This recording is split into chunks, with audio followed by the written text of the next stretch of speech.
हाँ भाई, तो अब देखो अपने पास में ये हुआ बाह्य चोल, ठीक है। अब अगली ले रहे हैं अपन अंतःचोल, अगली ले रहे हैं अंतःचोल, इंटाइन। देखो इंटाइन के क्या लक्षण है, ये जो लाल रंग से बना रखी है मैंने, ये पतली परत है। कैसी है? पतली परत है। और किससे बनी है? ये पेक्टोसेल्यूलोज से बनी, पेक्टोसेल्यूलोज से बनी। किससे बनी है ये? पेक्टोसेल्यूलोज से बनी है। और कार्य क्या, देखो सेल्यूलोज और पेक्टिन, सेल्यूलोज का काम क्या है? जल अवशोषण करना। तो ये क्या करती है? परागकण अंकुरण के समय इसका कार्य क्या होगा? पराग अंकुरण के समय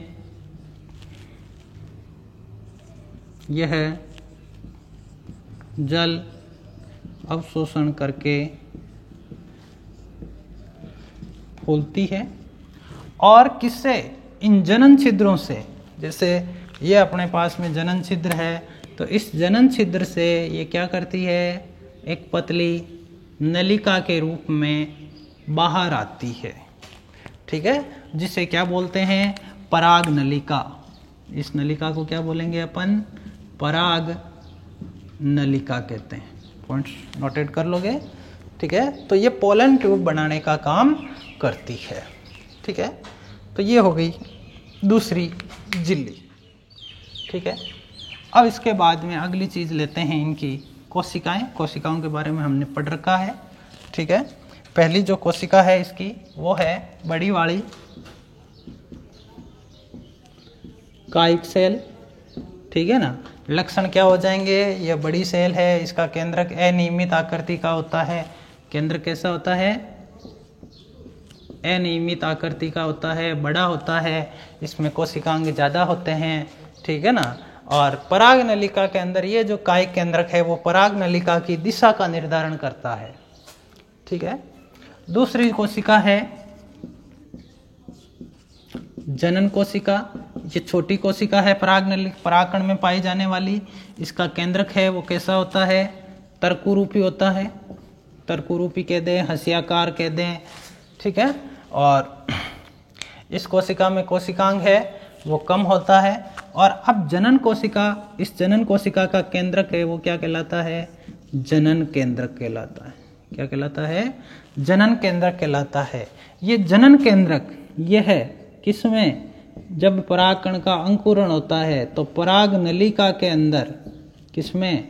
पराग नलिका में इस जनन केंद्रक के अंदर एक विभाजन होता है, उस विभाजन का नाम है समसूत्री विभाजन। और समसूत्री विभाजन होने से दो केंद्रक बनते हैं। कितने केंद्रक? दो केंद्रक बनते हैं। और ये क्या कहलाते हैं? ये नर युग्मक कहलाते हैं। ये क्या कहलाएंगे?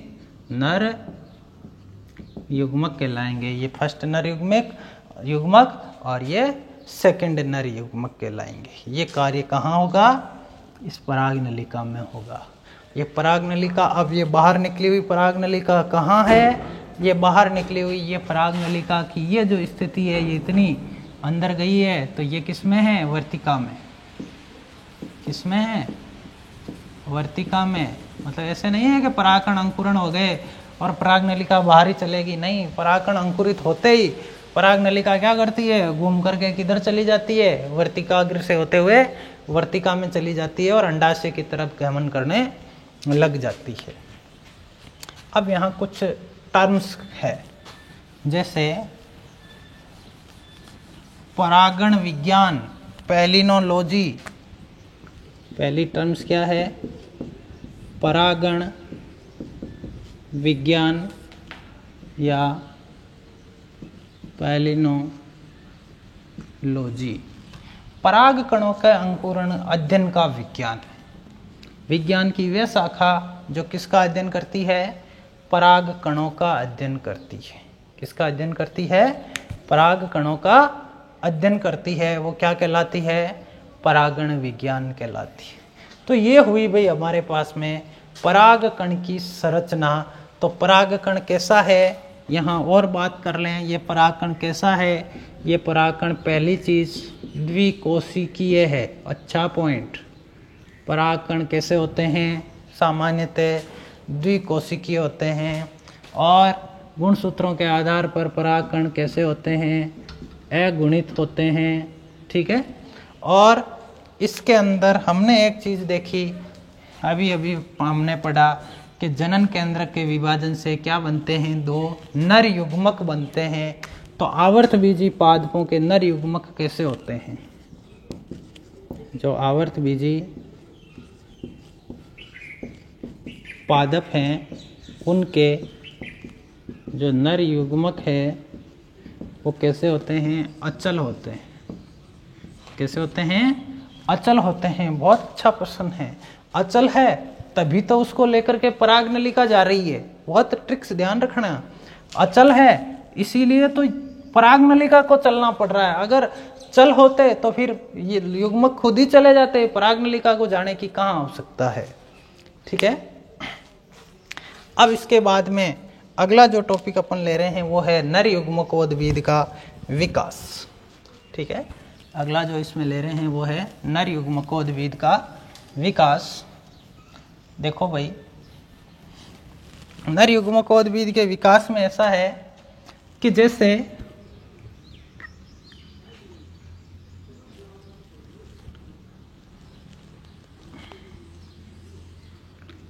ये संरचना स्त्री केसर की है।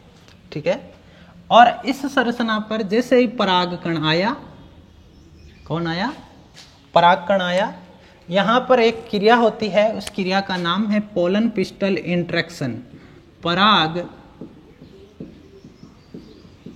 स्त्री केसर संकर्षण, पोलन पिस्टल इंटरेक्शन। यानी कि यहाँ पर इस परागकण और इस स्त्री केसर की वर्तिकाग्र, इनके बीच में एक संवाद होता है। क्या होता है, एक संवाद होता है। संवाद का मतलब एक इनके मध्य एक रासायनिक रूप से एक बातचीत होती है। और वो बातचीत क्या करती है, वो बातचीत करती है, ये इस चीज की पहचान करती है, कौन, वर्तिकाग्र, कि भाई तू मेरी जाति का है या अन्य जाति का है, कि तू मेरी जाति का ही परागकण है या अन्य जाति का परागकण है। तो पोलन पिस्टल इंटरेक्शन ये क्या करती है, अपनी जाति के परागकण का पहचान करती है। ये सजातीय परागकण की पहचान होती है। यह क्या होती है, सजातीय जो परागकण है उसकी पहचान होती है जब परागकण पोलन पिस्टल इंटरेक्शन के अंदर सफल हो जाता है। परागकण पोलन पिस्टल इंटरेक्शन में सफल हो जाता है, तब इस वर्तिकाग्र की सतह पर विभिन्न प्रकार के पदार्थ जैसे श्लेष्मा जल, और इस श्लेष्मा का जल और विभिन्न प्रकार के कुछ शर्कराएं जैसे सुक्रोज, फ्रक्टोज, ग्लूकोज, ठीक है ना, और कुछ सूक्ष्म मात्रिक तत्व जिसके अंदर सबसे महत्वपूर्ण है बोरॉन। याद रखना, कौन सा सूक्ष्म मात्रिक तत्व परागकण के अंकुरण में सहायक होता है, तो वो है बोरॉन, बहुत इंपॉर्टेंट है। ठीक है। तो ऐसे इन तत्वों की उपस्थिति में और कुछ वर्दी हार्मोन, इन सब की उपस्थिति के अंदर परागकण के क्या होता है, वही पोलन पिस्टल इंटरेक्शन में जाति विशिष्ट प्रोटीन को जाति विशिष्ट एंजाइम ये गलाएंगे। ठीक है ना, कह दिया कि भाई इसके अंदर जाति विशिष्ट प्रोटीन है, इसमें जाति विशिष्ट एंजाइम है, यह दोनों सजातीय है, तो सजातीय है तो इसे गला दिया जाता है।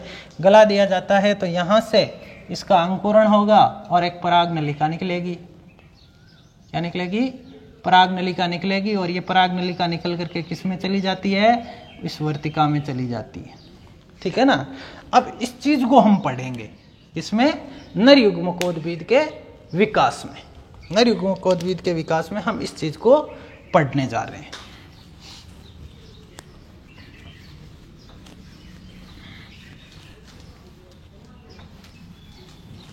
देखो भाई, पहली अवस्था, इस पहली अवस्था के अंदर ये पराग नलिका बाहर आई, ये पराग नलिका बाहर आई,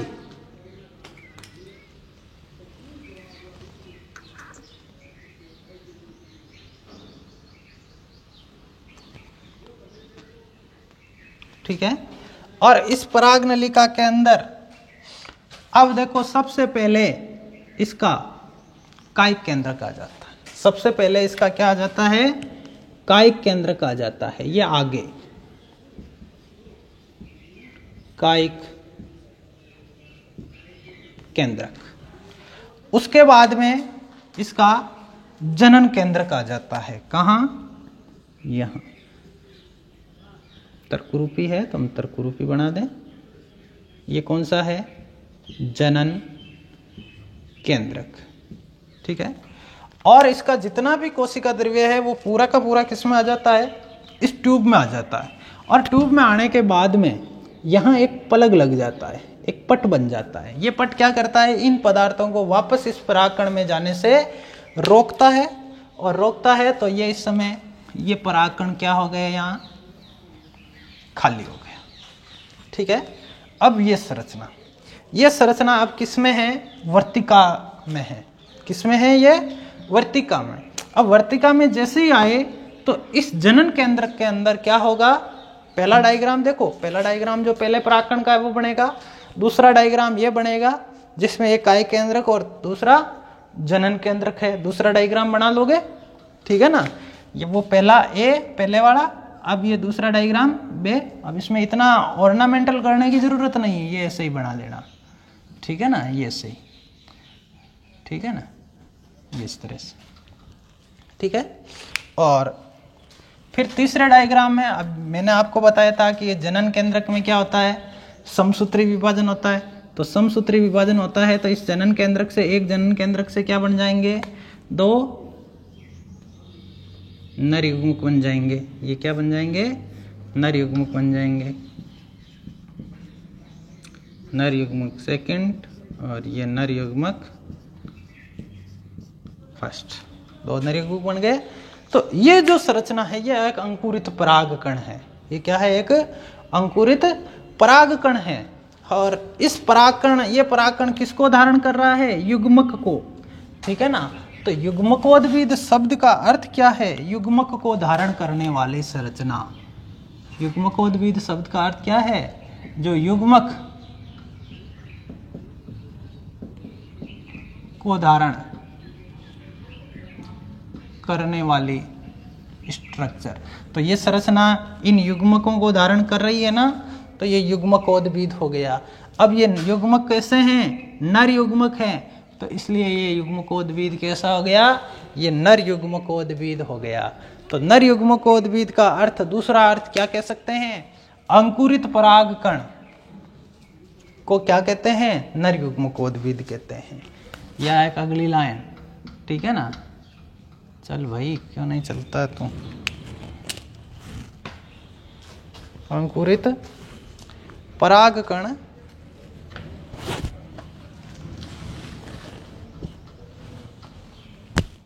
अंकुरित जो परागकण है, अंकुरित परागकण को ही नर युग्मकोद्भिद कहते हैं, क्योंकि ये नर युग्मकों को धारण किए हुए हैं, ठीक है ना। क्योंकि यह नर युग्मकों को धारण किए रहता है। तो ये जो संरचना आई अपने पास में, नर युग्मकोद्भिद आई, ठीक है। और एक चीज़ यहाँ और छूट रही है, वो है नर, ये जो क्या बोलें इसको, नर युग्मकोद्भिद की प्रथम कोशिका क्या है, ठीक है ना। तो इस नर युग्मकोद्भिद की जो फर्स्ट सेल है, फर्स्ट सेल का मतलब नर युग्मकोद्भिद किससे विकसित हुआ? तो किससे हुआ? परागकण से हुआ ना। नर युग्म मतलब एक ऐसी कोशिका जिससे नर युग्मकोद्भिद बना, वो कौन सी कोशिका है? वो परागकण था, ठीक है ना। तो इसकी जो फर्स्ट सेल है, नर युग्मकोद्भिद की फर्स्ट सेल है, वो क्या है? एक परागकण। परागकण या इसे कहें लघु बीजाणु। परागकण या लघु बीजाणु को क्या कहा जाता है? नर युग्मकोद्भिद की प्रथम कोशिका कहा जाता है, नरयुग्मकोद्भिद की प्रथम कोशिका कहा जाता है। ठीक है, ऑल द बेस्ट। इस चीज़ को बढ़िया पढ़ना है और नोट्स बनाने हैं और कोशिश कीजिए आप दूसरों को समझाइए। जो भी आपके क्लासमेट्स हैं उनको आप समझाइए। समझाने से कॉन्सेप्ट है वो क्लियर होते हैं, आप कैसे समझाते हो। ठीक है, ऑल द बेस्ट। और